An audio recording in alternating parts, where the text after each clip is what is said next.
सिया पहले से ही शादीशुदा थी? आई मीन हाँ,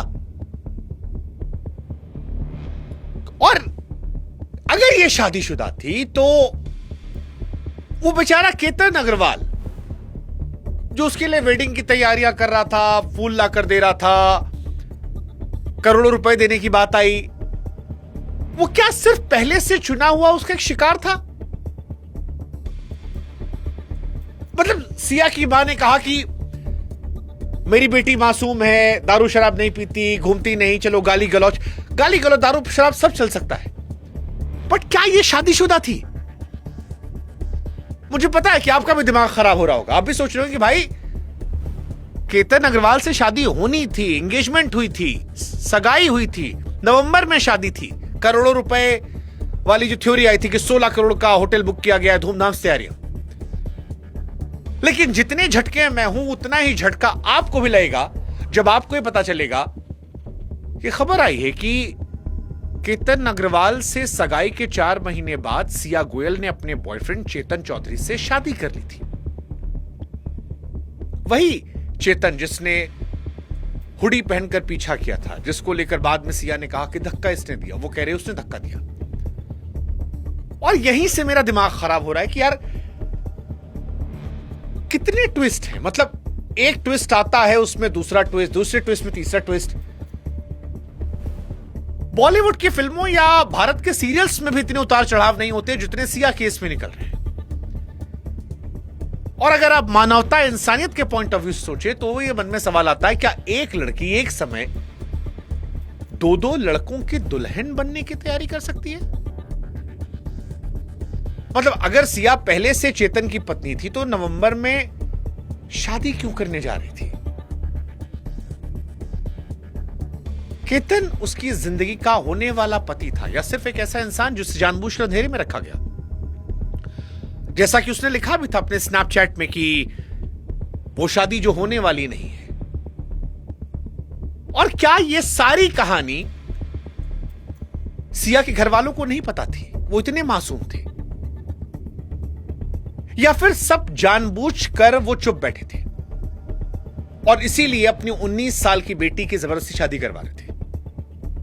मतलब ये थ्योरी अब आएगी इनके मां बाप को लेकर भी कि पहले से लोग सोच रहे थे यार 19 साल की बच्ची की शादी कौन करवाता है, और अब लोग कह रहे हैं कि क्या यही वजह थी? लेकिन सिया को लेकर जो लोग थोड़ा बहुत भी सिंपैथाइज कर रहे थे कि मासूम बच्ची है, उसकी चॉइसेस की रिस्पेक्ट नहीं की गई, इसलिए आवेश में आकर उसने ऐसा किया, एक के बाद एक थ्योरी आ रही है जो आपके मासूमियत वाले दावे को धराशायी कर देती है। पुलिस यह दावा करती है कि सिया ने गूगल पर बार बार यह सर्च किया कि राजा रघुवंशी का केस क्या था। सिया ने चैट जीपीटी और बाकी प्लेटफॉर्म से यह समझने की कोशिश की कि हत्या के बाद पुलिस क्या पूछती है, महिला कस्टडी में क्या होता है, हाईकोर्ट से जमानत कैसे मिलती है। ये सारे सवाल सिया ने सर्च किए हैं और ये उसकी सर्च हिस्ट्री में निकले जब फॉरेंसिक के पास उसका फोन गया है। वो सिया जो चेतन चौधरी की बीवी बन गई थी और केतन से शादी करने वाली थी, वो सर्च कर रही थी कि हत्या के बाद क्या पूछे जाएगा। और यहीं पर मेरे मन में सवाल है कि अगर कोई इंसान हत्या से पहले गूगल पर यह सब खोजने लगे तो आपके दिमाग में क्या सवाल आएगा? इंटेंशनल? पता था, हो सकता है पकड़े जाए, इसलिए होमवर्क? और राजा रघुवंशी सोनम के केस को पढ़कर उसने अपनी प्लानिंग पक्की की?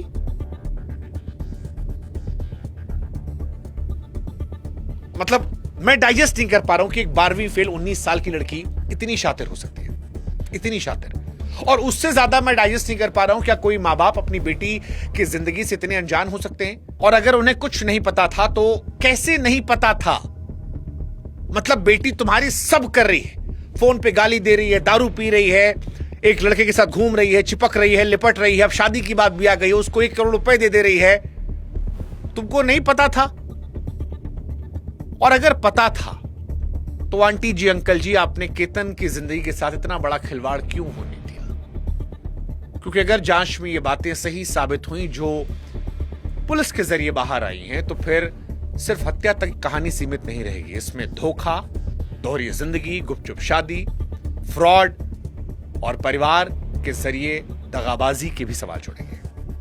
हर 24 घंटे में इस केस में एक नया खुलासा हो रहा है, खुलासा जो हैरान करता है, परेशान करता है, और यही सवाल आता है कि क्या है पूरी सच्चाई, असली कहानी क्या अभी भी पर्दे के पीछे छिपी है। वेल, आज हम एक्सपोज करेंगे फिर से सारी कहानी, बट यकीन मानिए ये कहानी शॉक देने वाली है, शॉक देने वाली है। मतलब आप खुद सोचिए, फरवरी में सगाई होती केतन से, घर में लड्डू बढ़ते हैं, उदयपुर में वेन्यू बुक किया जाता है, प्री वेडिंग शूट की बातें चलती हैं, चल रही थी, रिकॉर्ड हो रहे थे, और इसी बीच में खबर है कि एक लोकल रजिस्ट्रार ऑफिस में सिया किसी की दुल्हन बन गई। न बैंड, न बाजा, न बारात, बस एक रजिस्टर, 2 साइन और एक रास। पुणे पुलिस यही खंगाल रही है, सचमुच कोई मैरिज सर्टिफिकेट है, और अगर हां तो फिर नवंबर वाली शादी क्यों? मतलब ये बहुत हैरानी की बात है। पुलिस के जरिए जो खबरें आई, जो खबरें एनडीटीवी पर और तमाम अखबारों में छापी गई, उसके मुताबिक सिया के कॉलेज के 2 दोस्तों ने गवाह बनकर दस्तखत किए थे। यानी 2 लोग दुनिया में थे जो सब सच जानते थे, जिनके सामने माला पहनाई गई और महीनों तक चुपचाप। यानी जब सिया केतन के साथ शॉपिंग कर रही थी तब वो किसी और की बीवी थी। हे भगवान! और अगर ऐसा था तो किसी की जुबान क्यों नहीं खुली? कैसा डर था? तस्वीरें भी थी, मतलब जांच में सामने आया है कि इन दोनों का एक प्राइवेट इंस्टा अकाउंट था जहां पर इनकी वरमाला वाली तस्वीरें थी जो डिलीट कर दी गई है। एक अकाउंट इन्होंने बनाया था जहां पर केवल ये दोनों एक्टिव थे, और पुलिस की टेक्निकल टीम जो है अब उसे वापस निकालने में जुटी है। अब यहां सवाल तस्वीर का नहीं है, टाइमिंग का है कि डिलीट कब हुई, सगाई के बाद या केतन की मौत के बाद, या जब लगा कि पर्दा उठने वाला है, क्योंकि फोन सब याद रखता है, तस्वीर मिटती है, टाइम स्टैम्प नहीं मिटता है। बहुत बहुत हैरानी की बात है। कानून कहता है कि स्पेशल मैरिज एक्ट में शादी से पहले 30 दिन का पब्लिक नोटिस लगता है सबके सामने, ताकि किसी को एतराज हो तो बोल सके। तो फिर ये 30 दिन कहां गए? जांच एजेंसियां 3 चीजें खंगाल रही हैं: रजिस्ट्रार ऑफिस का रिकॉर्ड, दोनों गवाहों के बयान, वो 2 दोस्त कौन हैं, और चेतन के बैंक का ट्रांजैक्शन, क्योंकि केतन से कहा जा रहा है कि 1 करोड़ रुपए लिए गए थे। क्या उन्हीं पैसों से किसी बिचौलिए की जेब गरम करके नोटिस गायब करवाया गया? और अगर करवाया गया तो क्या केतन का पैसा लेके केतन से ब्याह किया जाता? मतलब बड़ा अजीब है सोचने में। और फिर ये 20 साल की बच्ची कर सकती है? या वो बच्ची है, या वो जो राजा की मां ने कहा था ये छोटी ही सोनम है? अगर ये वाला फैक्टर सही है तो ये छोटी सोनम नहीं है, ये सोनम की मां है।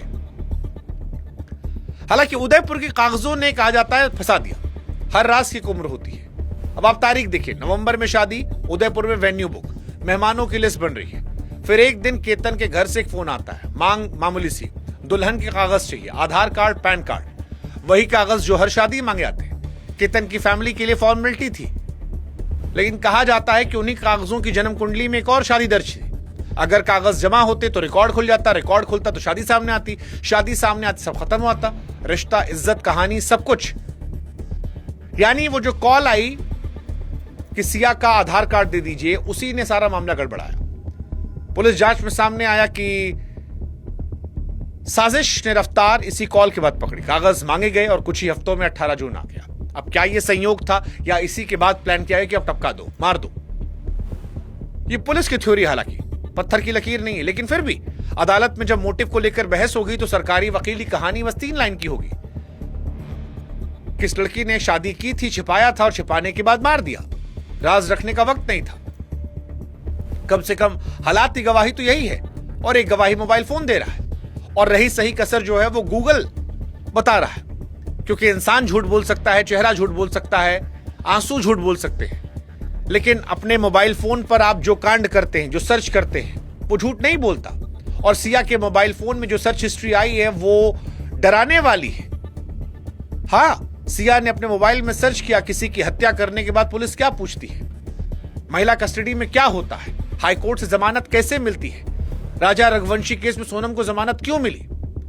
अब आप बताइए हमको, क्या आपने अपने जीवन में सब सर्च किया है?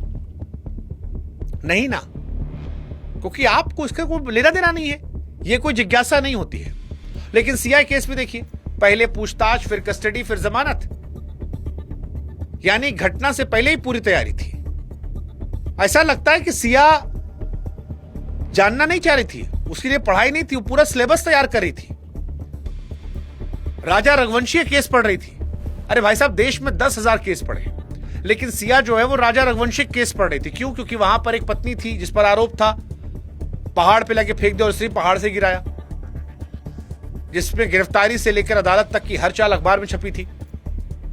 तो क्या ये उस केस को किताब की तरह पढ़ रही थी? कहां पर उससे गलती हुई जो हम ना करें? मतलब ये मिडिल फिंगर वाली दीदी बहुत तेज निकली भाई, अगर ये सच है तो। हालांकि सर्च हिस्ट्री से कोई मुजरिम नहीं बनता, बचाव पक्ष कह सकता है कि जिज्ञासा थी, क्राइम की खबरें सब पढ़ते हैं। लेकिन आप बैक टू बैक देखो टाइमलाइन। दीदी पासपोर्ट फाड़ देती हैं, दीदी की सर्च हिस्ट्री में कैसे मारें, कैसे मारने से बचें ये होता है। दीदी अपना आधार कार्ड नहीं देती हैं। दीदी की कहीं और शादी की बात आई है, वो इंस्टाग्राम अकाउंट उड़ा दिया गया है। अगर ये सारे सबूत इकट्ठा लगाए जाएंगे तो हो सकता है कहानी पलट जाए। लेकिन मेरे मन में एक सवाल है कि क्या यह वाकई में संभव है कि इनके घर वालों को कुछ ना पता हो? जिस छत के नीचे सब कुछ चल रहा था वहां रहने वालों को कुछ नहीं पता? या फिर सिया के घर वाले अनजान थे, या फिर आंख मूंदे बैठे थे? मतलब सिया, जिसको लेकर कहा जा रहा है कि उसने केतन से पहले चेतन से शादी कर ली, आधार कार्ड नहीं दिया इसलिए मरवा दिया, जिसने केतन से 1 करोड़ रुपया लेके अपने पति चेतन को दिया, अगर वो पति है तो, जिसके फोन पे गाली देने, दारू पीने, चिपकने, घूमने, सबके वीडियोस वायरल है। क्या उसके घर वाले बिल्कुल अनजान थे? या जानबूझकर उन्होंने 19 साल की लड़की का शादी करवाया क्योंकि लक्षण दिख गए थे? ये सवाल बड़ा महत्वपूर्ण है, क्योंकि 20 साल की लड़की, आप सोचिए, घर में रहती है और खबर है कि उसने शादी कर ली। शादी भैया, और किसी को पता नहीं, 2 दोस्त को ले जा कर ली। उसी घर में उसकी दूसरी शादी की तैयारी चल रही है, लहंगे पसंद हो रहे हैं, कार्ड छप रहा है। और बेटिया, ये पहले से किसी की पत्नी है। अब यहां क्या होगा? 2 ही रास्ता है। पहला, मां बाप बिल्कुल अनजान थे, तो मानना पड़ेगा कि भाई साहब दीदी इतनी होशियार थी कि एक छत के नीचे रह के इतने बड़े राज बचा लिए। और दूसरा, घर वालों को पता था, इसके बावजूद केतन के परिवार से रिश्ता बढ़ता रहा। अगर जांच में दूसरी वाली बात निकल कर आई और तो अनर्थ हो जाना चाहिए। ये अगर का पहाड़ जितना बड़ा है, कानूनी जानकार कहते हैं कि हत्या का मामला उतना आगे जाएगा, क्योंकि फिर बहुत सारी धाराएं आएंगी। अभी तक पुलिस ने परिवार पर कोई आधिकारिक आरोप नहीं लगाए हैं, लेकिन फिर भी सवाल पूछना हमारा हक है, हम पूछेंगे। फैसला अदालत को सुनाना वो हमारा काम नहीं है। लेकिन आप सोचिए, ये कहानी का बहुत भारी गहरा एंगल है। क्या परिवार जानता था, इसलिए लड़की को 19 साल 20 साल की उम्र में शादी करवा रहा था? सिया लगातार एक्सपोज हो रही है, उनके स्नैपचैट मैसेजेस रिकॉर्ड कर लिए गए हैं। वो जो मैसेज था, दोस्त को लिखा, यार ये वो शादी है जो होने वाली नहीं। ये बहुत इंपॉर्टेंट था। और अब आ रहा है कि 2 दोस्त उनके बॉयफ्रेंड के साथ जो शादी की थी उसमें गए थे। अब आप टोटल मतलब निकालिए तो नवंबर की शादी, जिसकी तैयारियां हो रही थी और घर परिवार रिश्तेदार पूरा शहर इंतजार कर रहा था, वो सिया क्लियर थी कि वो नहीं करना है। लेकिन फिर भी उसने सगाई से लेकर प्री वेडिंग सब कुछ किया। क्या वो इतनी अच्छी एक्ट्रेस सब परफॉर्म कर डाला? और क्या यही उसके पास लास्ट ऑप्शन था? हालांकि उसने होशियारी की। स्नैपचैट वो ऐप है जो वहां पर मैसेजेस खुद ब खुद गायब हो जाते हैं। यानी जिसने वहां लिखा उसे शायद इसी भरोसे से लिखा गया होगा कि अब किसी के हाथ नहीं लगेगा। लेकिन फॉरेंसिक की दुनिया में डिलीट का मतलब खत्म नहीं होता। और अगर ये चैट अदालत में टिक गई तो ये केस उन चंद चीजों में होगी जो सीधे आरोपी के अपने शब्द हैं, किसी और की थ्योरी नहीं। लेकिन ये बहुत शॉकिंग है। 18 जून लोहागढ़ किला, 25 साल केतन नीचे गिरता है। सबने कहा हादसा, फिर कहा साजिश। अब दोनों जेल में हैं, लेकिन ये जो बम फूटा है नया वाला, ये ज्यादा शॉक कर रहा है। गुपचुप शादी, गवाह, डिलीटेड तस्वीर, स्नैपचैट्स, बिचौलियों को पैसे, सर्च हिस्ट्री, ये अभी जांच के दावे हैं। अदालत की फाइनल मुहर नहीं लगी है। सिया के भी अपने तर्क होंगे, उनके वकीलों के होंगे। लेकिन फिर भी एक बात तय है कि इस केस ने हर घर में एक आईना दिखा दिया है और ये बताया कि भाई आंख मूंद के भरोसा मत करो, जो सुन रहे भरोसा मत करो। कई बार एक घर में रहकर लोग नहीं जान पाते। अगर सिया के मां बाप को नहीं पता तो सोचिए, उनके मां बाप को उसी घर में रहकर नहीं पता। भाई साहब, कितनी हैरानी की बात है। जिस दिन इन सवालों के जवाब मिलेंगे उस दिन समझ में आएगा कि लोहागढ़ की उस पहाड़ी से, चट्टान से सिर्फ एक आदमी गिरा था या भरोसे की पूरी इमारत? बाकी धन्य हो आप लोग बताओ, आपको क्या लगता है? परिवार को पता था या नहीं पता था? कमेंट सेक्शन में पता था या नहीं पता था, लिख दो भाई, बताओ आप। और बाकी कोई अपडेट होगा तो हम आप तक पहुंचाते रहेंगे, लेकिन मैं डाइजेस्ट नहीं कर पा रहा हूं। 20 साल की लड़की इतना कुछ कर सकती है, और कर सकती है तो देवी, आपने अगले कई सालों के लिए समाज की आंखें खोल दी है, एक नया कीर्तिमान हासिल कर दिया है। समाज डरा रहेगा। पिछले कई सालों में 750 मर्द मारे गए, लेकिन आपने जो काम किया है, मुझे लगता नहीं कि इसके आसपास कोई है।